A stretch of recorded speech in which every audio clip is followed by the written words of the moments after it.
Okay, welcome back to our channel here. We're in the Rockies.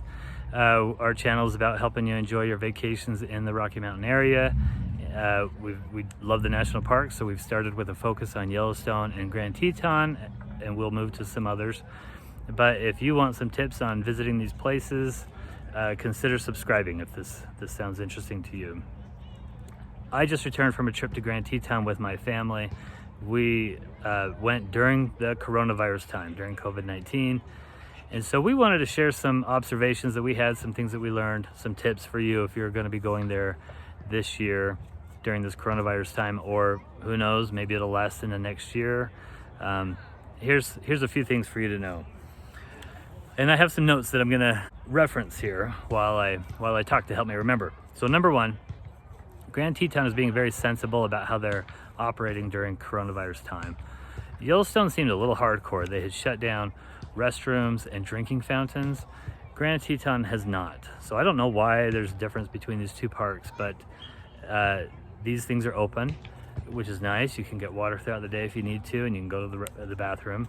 We did notice that a lot of the bathrooms, there were no towels or paper towels to dry your hands. I don't know if that's different during this time or not, but just go out and let the mountain air dry them after you wash your hands. They do ask that you wear your masks at the visitor centers and at crowded areas.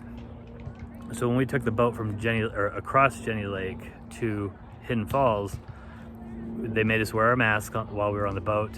When we got off, they asked us, when you get into crowded areas, wear your mask, please, but you don't have to wear it the entire hike. So most people would just have their masks on, they would just have them kind of off, or maybe down around their chin. And then when you would pass somebody on the trail, they'd put their mask up over their mouth, or if you got into a crowded area. So we thought very sensible, really good way to handle it. One of the rangers, my daughter was doing the junior ranger program. She had to give on her little program, she had to give a ranger a high five. And she went up and asked the ranger to give her a high five, and he said, well, let me just do an air high five. And she didn't really understand that concept. She tried to give him an actual high five, and he ended up giving her a high five, a real one.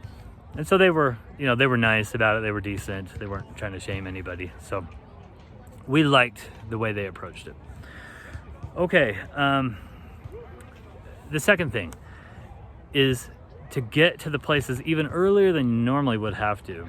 What we've noticed is the camping is gone way up during this coronavirus time. People are trying to get out of the house, got cabin fever or whatever.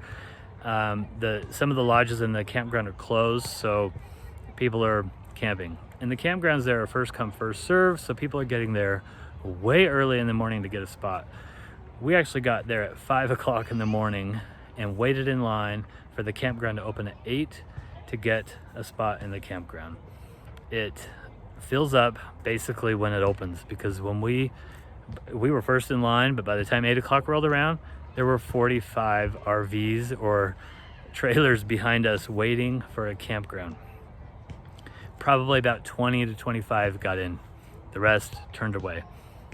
So you have to get to the campgrounds way early, and then you have to get to the sites way early. So like Jenny Lake, String Lake, the Taggart Trailhead, these places filled up way early. Also, places like Taggart Trailhead have overflow parking, which was fine. It was still there, but like Jenny Lake and String Lake, they normally have overflow parking, but during this coronavirus time, they have blocked off all the overflow parking because they want to reduce the numbers at those beaches that are, now I'm talking about Jenny Lake North and String Lake. And so they shut these overflow parking areas down.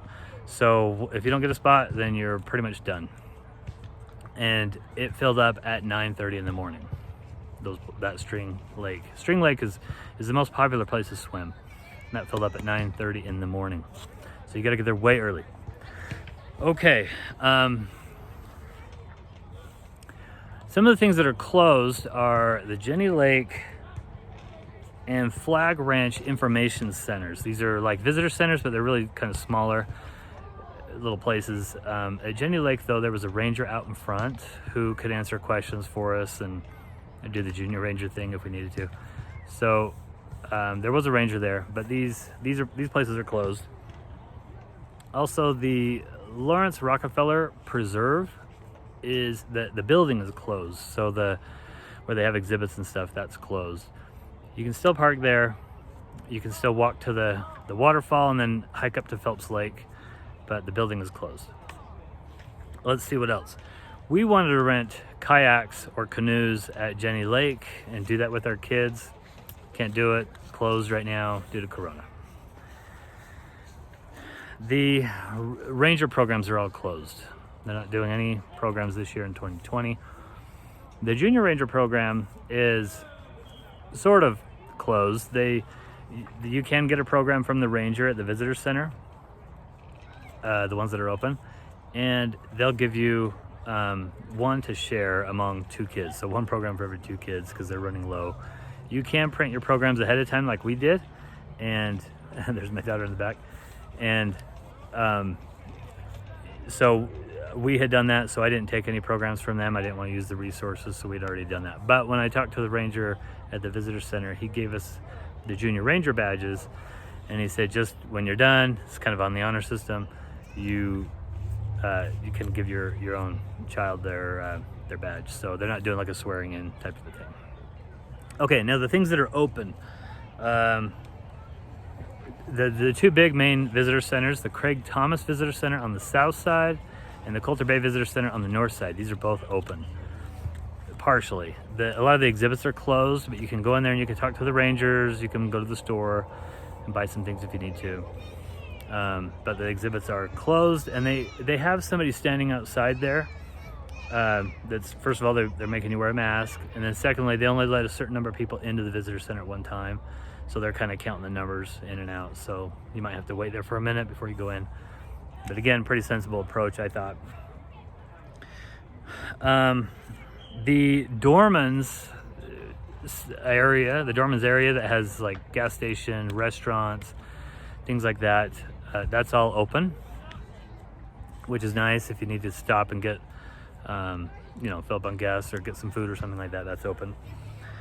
Let's see, the campgrounds are all open.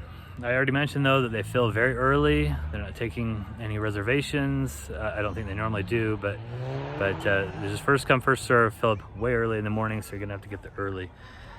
The cabins at Coulter Bay, Headquarters, and Signal Mountain are open. So there are actually some places that you can stay in the park, although some of the lodges are closed. But there are some places that you can stay besides the campgrounds. Okay, and then the permit desks selling the backcountry and boat permits are open. So you can still boat at Jackson Lake. Jackson Lake is the huge lake in the park, and you can boat on Jackson Lake. And we did see a line of backpackers waiting at the permit center. They got there at like 5 in the morning waiting for them to open. And so that's still open. Oh, that's good. And then I mentioned that the drinking fountains and the restrooms are open, which is good news. So we really enjoyed it. We loved our time. Everybody was very, again, respectful and responsible about the whole COVID thing, wearing their masks and all that. In one instance, it actually kind of helped us in a way. We went to Bar J Wranglers in Jackson, Wyoming, and it's like a Western show. And they normally seat you across from each other at the table. In this instance, they were only filling up one side of the table, so it was a lot less crowded. It was kind of nice to enjoy the show. So in that regard, actually made it a little more pleasant, although you did have to wear your mask throughout the time when you weren't eating. So, but overall, we loved it. We went there, enjoyed our time. No big deal to wear the masks. At one point, we went to Teton Village. They even had masks there for people to wear. We took the gondola up to the top of the mountain and ate some pizza up at the top. It was fantastic. And they had hand sanitizer, and they even had complimentary masks for you to take. So we loved it. We saw plenty of animals. We saw moose, about 7 moose sightings. We saw antelope. We had a huge buffalo sighting where they were in the mating season and they were running around, and they were right by our vehicle there. We saw just a lot of wildlife, a porcupine, a fox, saw elk, so we had a great time. We definitely encourage you to go to Grand Teton. If you're at all concerned about the coronavirus time right now, I would say don't be. Just wear your masks, be responsible, try to stay 6 feet away and all that, and enjoy your trip.